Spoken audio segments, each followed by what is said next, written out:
Okay, let's dive in. We've been looking at quite a bit of material here that really hits on a tough truth about addiction, Yeah. which is that it's not, just about the substance or the behavior. It really tears through relationships. Oh, absolutely. It creates these incredibly tangled, um, dysfunctional patterns, real emotional chaos. Yeah, and without some kind of map, it just feels impossible to navigate. Which brings us, I think, to the core of this depth dive. Right. The Karpman Drama Triangle. The drama triangle. I mean, the name alone tells you quite a bit, doesn't it? It really does. It's this psychological model, came about back in 1968. Yeah, 68. And it's designed specifically to help visualize these destructive ways people relate to each other, especially when addiction's involved. And the source material we have really unpacks it, where it came from, how you see it play out with addiction and codependency, too. Crucially, yes.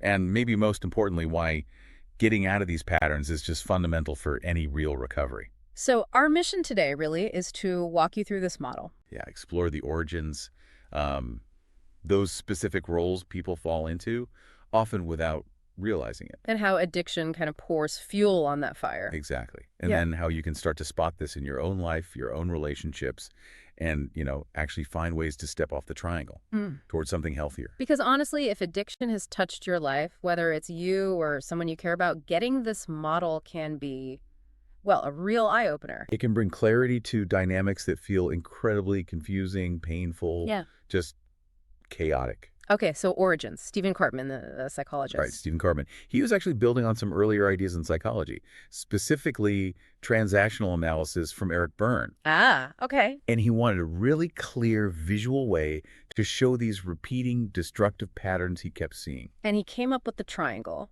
with the three roles. What are they again? Okay, so first, at one point, you've got the victim. Now, this isn't necessarily about someone who is a victim of circumstance, but someone who takes on that stance feeling oppressed, helpless, like they can't solve their problems. Looking for someone else to fix things. Exactly. Then you have the persecutor, The one pointing fingers. pretty much. Yeah. Blaming, criticizing, punishing others. They often seem quite angry, maybe self-righteous.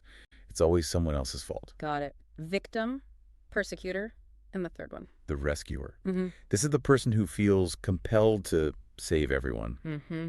They enable, they overfunction, jump in maybe when they weren't even asked. Sometimes they get this sort of martyr complex out of it. Right. Look at all they do. And the material really stresses this next point. People don't just pick one role and stay there. No, not at all. That's absolutely key. It's incredibly fluid. Right. People can shift between these roles constantly. You might see it happen multiple times in just one argument. Like someone starts trying to help the rescuer. Yeah, they try to rescue, but maybe their help isn't working or isn't appreciated, and suddenly, boom, they flip. Into the persecutor. Angry, blaming. Exactly. Yeah. And then maybe after that outburst, they just collapse, feeling overwhelmed, sorry for themselves. And land in the victim spot. Wow. It's this constant unhealthy rotation. And there has to be a reason it's so persistent, right? The material mentioned an unconscious payoff. Yes, and that's what makes it so sticky and, frankly, tragic. Even though these roles cause so much pain long term, in the moment, they offer this temporary unconscious emotional reward. Like what? Well, the victim might get sympathy, or they get to avoid taking responsibility. Okay. The persecutor feels, powerful, in control, maybe justified in their anger. And the rescue? They feel needed. Yeah. Their worth gets validated. Maybe they feel morally superior because they're helping. So there's this weird, almost perverse comfort in these roles, even as they're creating chaos. Right. But how does playing these roles actually keep the whole dysfunctional system going? Well, because each role, while giving that little payoff, actively blocks any real resolution or personal growth. Yeah. The victim avoids owning their life and making changes. The persecutor avoids self-reflection by constantly finding fault elsewhere. And the rescuer. They prevent the other person from learning to stand on their own feet. Exactly. They meet their own need, maybe to feel worthy or in control, by keeping the other person dependent. It stops that person from developing their own strength. And the bottom line, according to the material, is always negative. Always. It's just not sustainable for healthy relationships. Yeah. It breeds dependency, massive resentment bubbles up, and ultimately everyone feels powerless. It's a closed loop. Okay, so let's connect this directly to addiction now, because the material makes it clear that addiction itself often stems from deeper stuff. Yeah, things like trauma, shame, difficulty regulating emotions, these underlying wounds. And those wounds then play out in these relationship dynamics. They really do. The drama triangle isn't just something that happens around addiction. Often it becomes the very structure of the chaos that addiction fuels in families and partnerships. So the person who is struggling with addiction, they can embody these roles too, Oh, definitely. They might spend a lot of time in the victim role. using phrases like, Like, I just can't help it, or life's too hard, or you don't understand, that's why I have to use, that kind of thing. right. Or they can flip into the persecutor. Absolutely. Blaming others, you're the reason I drank, Yeah. or if you just get off my back, I'd be fine. And maybe this is less obvious, but they can even play the rescuer sometimes. Yes. Mhm. It seems counterintuitive, but it happens. Maybe to distract from their own issues, or out of guilt, they try to save someone else, maybe another addict, maybe a family member. Offering help they can't really sustain. Exactly. Mm-hmm. Or making grand promises to fix things for others while their own situation is crumbling. And the material pointed out how they can bounce between these roles. That's a really key dynamic to see. One moment, they might genuinely feel and act like the victims say during withdrawal or facing serious consequences. But then, if they feel cornered or criticized, they might lash out as the persecutor. And then try to smooth it over by acting like the rescuer again. Right, trying to manage the situation, deflect, or regain some sense of control. Okay, and this is where codependency comes into the picture in a big way. Fundamentally, codependency, which is often described as like an addiction to people or needing approval or needing control, Yeah. it's incredibly common in people close to someone struggling with addiction. And they get pulled right onto that triangle. It's the classic dance, really. The person identified as codependent often starts out as the rescuer. Feeling totally responsible for the addict. Yes. Covering up their mistakes, making excuses, paying their bills, bailing them out of jail, trying to fix everything. But then when they get lied to again or betrayed, They can snap, flip right into the persecutor role, full of anger, criticism, maybe delivering ultimatums they don't follow through on. and then when they're just exhausted by it all, feeling like nothing works, They collapse into the victim, feeling utterly helpless, hopeless, wondering, why me, or I just can't do this anymore. and the material is so clear it's not just one person caught in this. No, it's a shared trap. It ensnares both the person with the addiction and the loved one in this repeating cycle of dysfunction. Let's talk about those real-life examples from the source material because they make it so vivid. That family system one, the mother and son. Oh, that one hits home for so many. You see a mother constantly in rescuer mode, paying rent he should pay, making excuses for his missed work, smoothing things over. Trying to manage the unmanageable. Right. But her rescuing doesn't lead to recovery, so eventually her frustration boils over. She becomes the persecutor. How could you do this after everything I've done? Exactly that kind of thing. Full of blame and hurt, And then when that doesn't work either, she just feels defeated. and shifts into the victim role. I don't know what I did wrong. This is destroying me. Utterly drained. And the son is right there on the triangle too, shifting roles himself. Oh, yeah.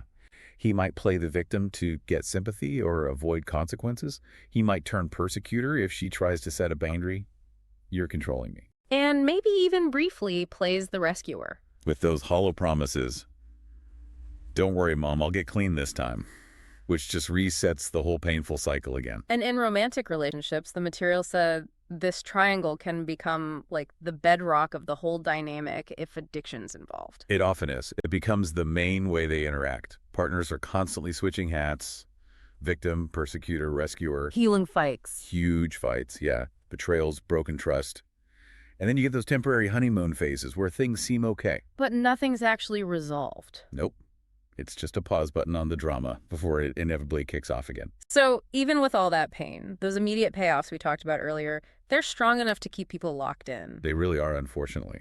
The victim avoids facing hard truths, maybe gets attention. The persecutor gets that rush of feeling right or powerful. And the rescuer feels essential, maybe avoids their own emptiness by focusing on fixing someone else. Right. Temporary gains. But the material is crystal clear about the long-term cost. It's devastating. Absolutely devastating. Yeah. Chronic emotional turmoil for everyone. Deepening codependency, which is its own painful trap. Much higher relapse risk for the person with the addiction. And it just shreds families, careers, sense of self-worth. Everything. Okay, so if seeing the pattern is step one, how do you get out? The material brought up a countermodel. Yes. the empowerment triangle, Hmm. sometimes called the winner's triangle. It basically reframes those same positions, but shifts the energy from drama and reaction to empowerment and intention. Okay, so the victim role, feeling helpless, that shifts to A become. creator, someone who takes ownership. They acknowledge the reality of their situation, yes, but they focus on what they can do, what outcomes they want to create. They take responsibility. Okay, taking responsibility. And the persecutor. The blamer Yeah. becomes the challenger. This isn't about attacking, but about holding others accountable constructively. How so? With compassion, with clarity, focusing on specific behaviors and their impact, rather than making character assassinations. It's about boundaries and truth, but without the aggression. Okay. And the rescuer, the enabler. Transforms into the coach. The coach offers support, asks insightful questions, encourages, but doesn't take over. They believe the other person can find their own answers. Exactly. They support growth rather than fostering dependency. So the whole shift is moving from reacting emotionally within that drama to responding consciously with intention. That's the heart of it. And the material made this fascinating link to the 12 steps of recovery programs. Yeah, it presented the steps as almost a direct roadmap off the drama triangle. It's quite powerful when you look at it that way. Okay, like step one, admitting powerlessness over addiction. That hits the victim stance directly.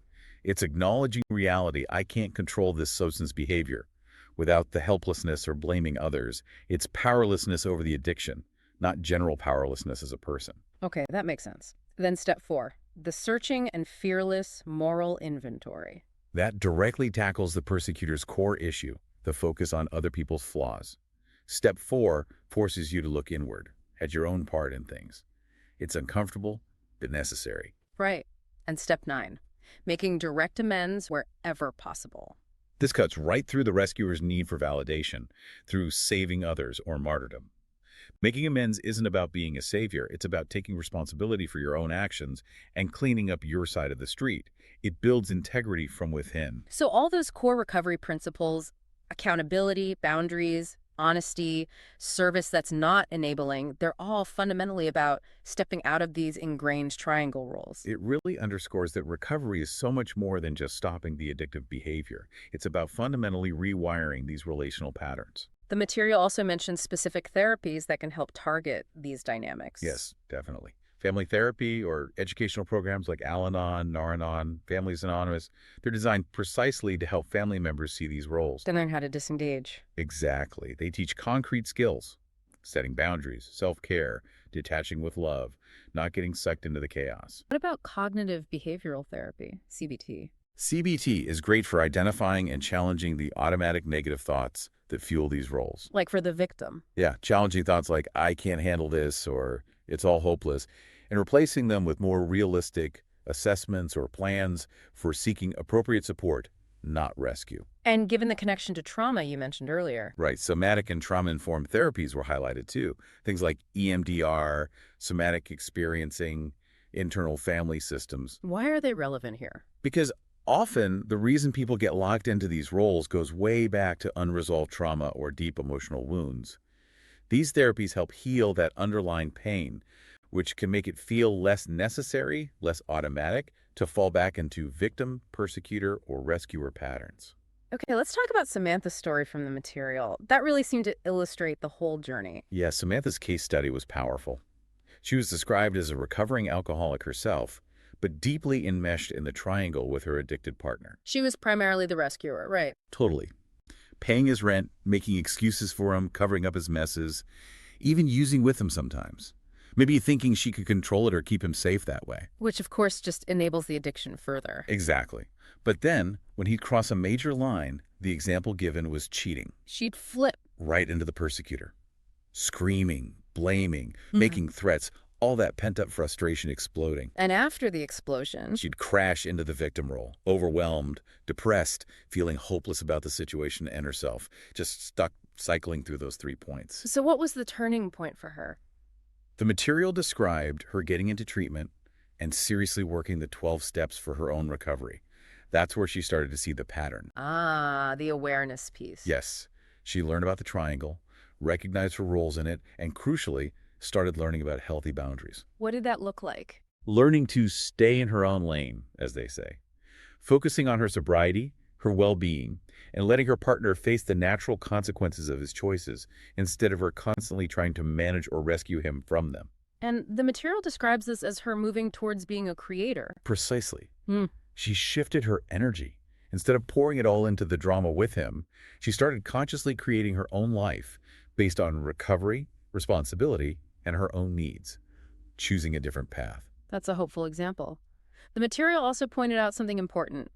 This triangle doesn't just operate in families or couples. No, it can absolutely pop up anywhere people interact, even, ironically, within recovered communities themselves. How so? Well, you might see a sponsor, maybe unintentionally, falling into an overly involved rescuer role with a sponsee. Trying to fix everything for them instead of guiding. Right. Or you might see sponsees who consistently present as helpless victims, avoiding responsibility. Or sometimes, sadly, you might even see dynamics where group members or even leaders slip into persecutor roles, maybe being overly critical or judgmental. And if that stuff isn't recognized and talked about, It can really damage the trust and safety that are essential for recovery. It can actually undermine the whole purpose of the group and sabotage people's sobriety. but the flip side is, when these dynamics are brought into the light within a recovery community, Then that community can become what it's meant to be, a place that models healthier ways of relating. A place for real accountability, yes, but also genuine support, honest feedback given with care, authentic connection. a space that exists off the triangle. Exactly. It becomes part of the solution, demonstrating how to interact differently. So when you pull it all together from this material, the Karpman Drama Triangle is much more than just like a theory. Oh, much more. It's like a mirror, reflecting these hidden, often unconscious scripts that drive so many relationships, especially when addiction is in the mix. Scripts that create so much suffering. And the first step out, while it sounds simple, is probably the hardest. Just becoming aware. Just noticing, Yeah. recognizing the roles when you're playing them, when others are, understanding those sneaky little payoffs that keep you hooked. And then choosing. Making a conscious choice to respond differently. Choosing to step towards being a creator or a challenger or a coach, depending on the situation, instead of falling back into the old drama. Because, as the source material really powerfully concludes, genuine recovery isn't just about putting down drink or the drug or stopping the behavior. No, it absolutely requires stepping off that triangle and committing day by day to building a life based on truth, on responsibility, on real connection, not on drama. Maybe something to think about this week is just noticing, where do you see this triangle operating? In your family, at work, even just watching TV, just noticing the roles without judgment. That awareness itself is the beginning of change.